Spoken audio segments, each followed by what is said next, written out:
Hello, I'm John Manzella, and this is the Manzella Report. Attempting to predict short-term fluctuations in inflation is extremely difficult.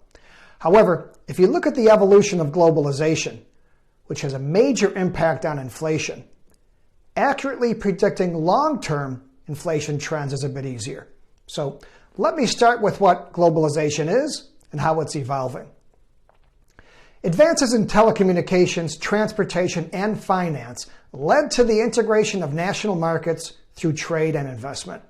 This process, known as globalization, has lifted millions of people out of poverty and significantly boosted American standards of living.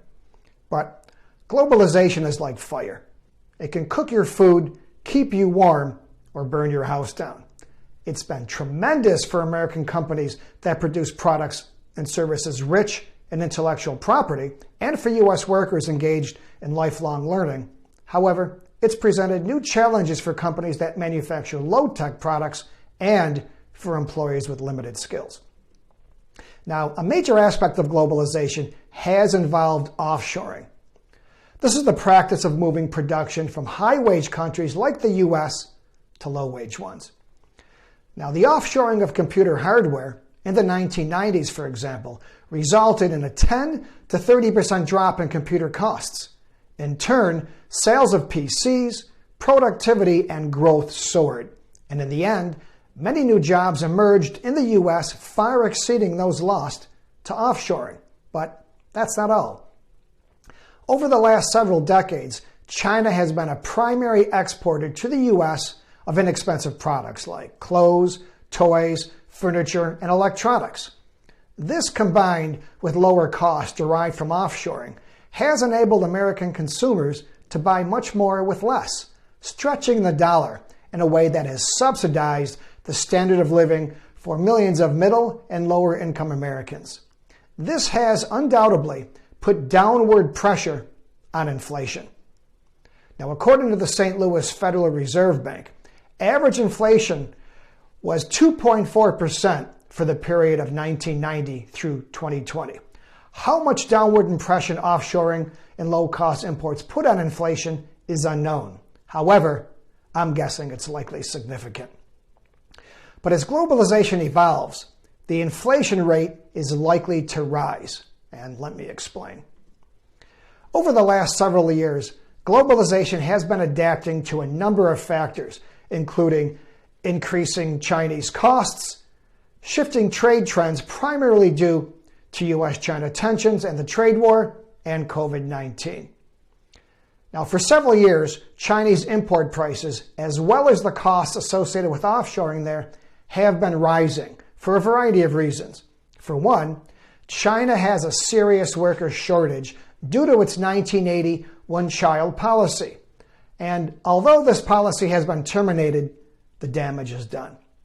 China's workforce is now projected to contract by 20% by the year 2050. In order to attract workers from this shrinking labor pool, Chinese wages have risen by 170% from 2010 through 2020.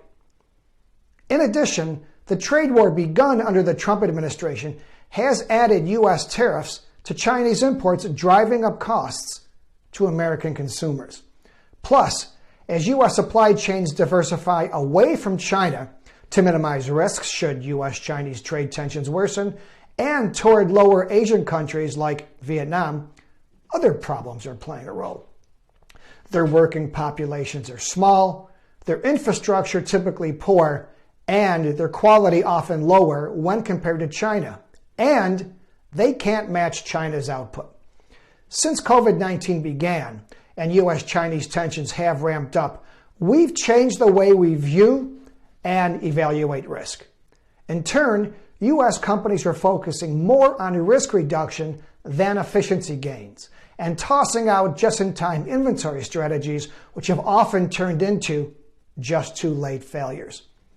To reduce threats to business, including those associated with future pandemics, many companies are no longer relying on any one source or supply or any single country, whether it's China or another nation. In turn, many U.S. firms are sourcing from a larger number of suppliers in different parts of the world. This is resulting in smaller scale purchases from a greater number of vendors, driving up costs. American firms are also stockpiling more supplies in varied locations, both in the U.S. and abroad, and this is another factor boosting costs. And finally, many American firms are backshoring production. This also is increasing the cost of goods unless manufacturing processes can be automated. Added together, it appears that one of the major benefits historically provided by globalization, that is, the seemingly endless supply of inexpensive products, will soon come to an end. While government deficits, the money supply, and other factors also impact inflation, those longer-term factors associated with globalization will be driving it up for years to come. For more on this topic, read my article in International Policy Digest or visit themanzellareport.com. Thank you.